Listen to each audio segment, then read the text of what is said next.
यमुनानगर में सीता अपने बेटे कुशल के साथ रहती थी। बेटे कुशल के बड़े हो जाने पर वो उसकी शादी पास ही के गांव की एक लड़की खुशी से करवा देती है। बहू, तू जैसी खूबसूरत बहू तो इस पूरी सोसाइटी में किसी की नहीं। बस अब तू इस घर की सारी जिम्मेदारी उठा ले तो मेरी चिंता खत्म।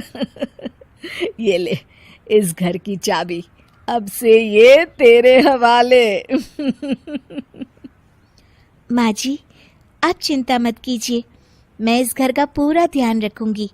देखिएगा, आपको शिकायत करने का भी कोई मौका नहीं मिलेगा। मैं आपके लिए गाजर का हलवा बनाकर लाती हूँ।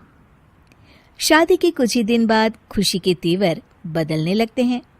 माँ जी, मैं आपसे कह देती हूँ, मैं इस घर की बहू हूँ, कोई नौकरानी नहीं जो हर समय आपकी बात मानूं। बहू, मैं तो बस ये कह रही थी कि तू हर समय फोन पर ये किससे बात करती रहती है। हर समय तेरा फोन बिजी आता है। ये बात कुशल को पसंद नहीं बेटा।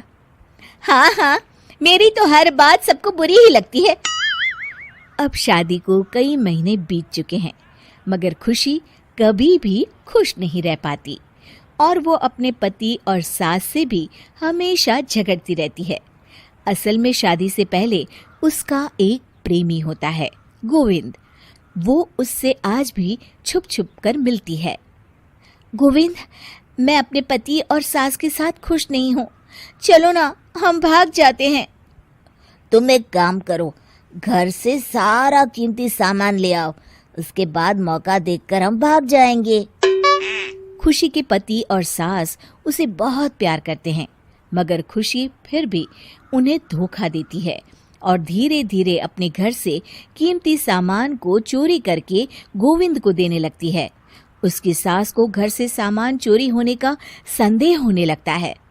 बेटा, समझ नहीं आ रहा, ये घर से धीरे धीरे सामान कैसे गायब हो रहा है। कौन सा सामान माँ? अरे वो चांदी के बर्तन जो मैंने बनवाए थे वो दिख नहीं रहे। यहीं कहीं होंगे माँ, आपकी बहू ढूंढ देगी। कितने बेवकूफ हैं ये माँ बेटे, इनका सारा सामान मैं गायब कर दूंगी और इनको पता भी नहीं चलने दूंगी। और इस तरह से धीरे धीरे खुशी घर का सारा कीमती सामान चोरी करके गोविंद के पास रखवा देती है और कुछ महीनों बाद उनके पास बहुत कीमती सामान इकट्ठा हो जाता है और दोनों भागने की योजना बनाते हैं। खुशी, आज रात को आधी रात होते ही तुम अपने घर से भाग कर आ जाना। मैं गांव के पुराने बस स्टैंड पर तुम्हारा इंतजार करूंगा। ठीक है। खुशी अपने कपड़े और गहनों की पोटली बांधकर पुराने बस अड्डे पर पहुंच जाती है और देखती है कि वहां तो कोई भी नहीं है। खुशी कुछ घंटे वहीं खड़ी रहती है और फिर गोविंद के कमरे पर जाती है। वहां पर भी बड़ा सा ताला लगा होता है। हे भगवान, कहीं गोविंद मुझे धोखा देकर भाग तो नहीं गया? अब मैं क्या करूंगी? खुशी फूट फूट के रो रही होती है। तभी पीछे से उसका पति सारे गहनों की पोटली लेकर आ जाता है। आप यहाँ? हाँ, मैंने गोविंद को गांव छोड़ने से पहले पकड़ लिया था और ये सारे गहने भी उससे ले लिए। आपको सब पता था कि मैं आपको और माँ जी को धोखा दे रही थी?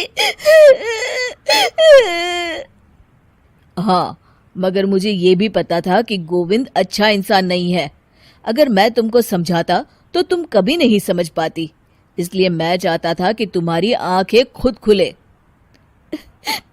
मुझे माफ कर दीजिए। कोई बात नहीं खुशी, मगर हमेशा ये याद रखना कि तुम्हारे अपने कभी भी तुम्हें धोखा नहीं देंगे।